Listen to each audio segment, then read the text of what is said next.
Isang mapagpalang araw mga katracker, nandito po tayo sa Calipil Marketing Corporation. Dito po yan sa Barangay Mambugdos, Bacoor, Cavite. Silipin lang po natin itong katatapos na unit na ginawa po namin dito sa planta. Ito po ay Isuzu Elf NKR localized drop side body na may haba na 14 feet.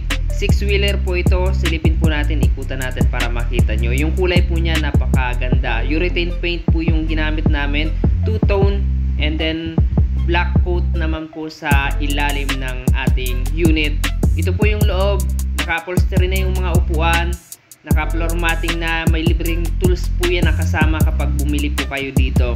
And then sa dashboard po, brand new na po yung dashboard natin, hindi po yan yung converted. And then complete accessories po, kung makikita nyo, kompleto po yan. And then may aircon na, 5-speed manual transmission po pala yan.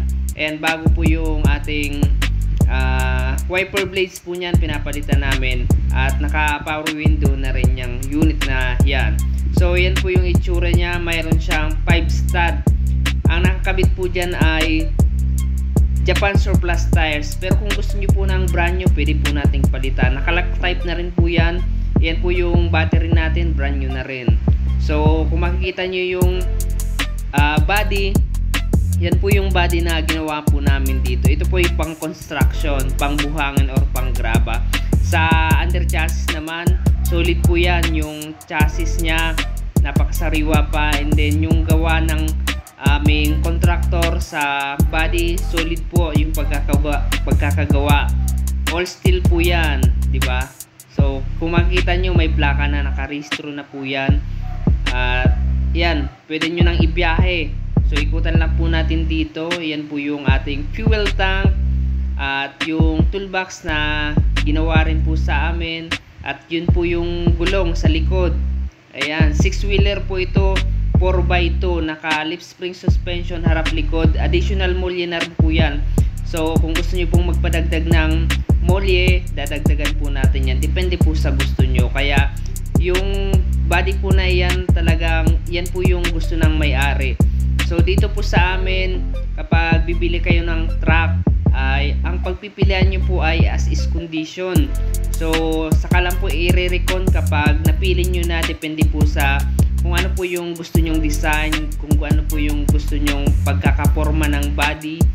So basta recondition po, lahat po chinecheck namin ng maayos yung lahat ng system. So tinetest drive rin po namin yan. At ito po yung makina. So sa ating leaf spring suspension sa harap, naka-convert po yan. Dati po yung independent suspension. At ito po, ginawa po naming leaf spring suspension. Pero okay po yan. Napakaayos yung pagkagawa niyan. Talagang solid. Yan po yung makina natin, 4HL1. Ayan. Yun po yung ating makina, 4HL1 po, na talagang kinondisyon po ng aming mekaniko. Yan, di ba? Kompleto po yung loob niyan. So, yan mga katracker sa ating air condition, mga katracker sa cab. So, depende po kung gusto nyo ipa-activate or hindi na. Pero kung hindi nyo po ipa-activate, nandyan pa rin po yung mga main parts niyan. So kahit sa labas nyo na po ipagawa, kung gusto nyo po na wag na pong lagyan ng air condition. So ibibigay pa rin po namin yung mga kailangan na parts para kung gusto nyong i-activate sa labas ay talagang magagamit nyo or mapapagana nyo. So yan mga katracker yung unit, di ba? Napaka-solid po yan, pang construction supply. Or meron po kayong hardware, ito po yung kailangan nyo talaga mga katracker. So ito po, mag-inquire lamang po kayo kung gusto nyo po ng ganitong unit.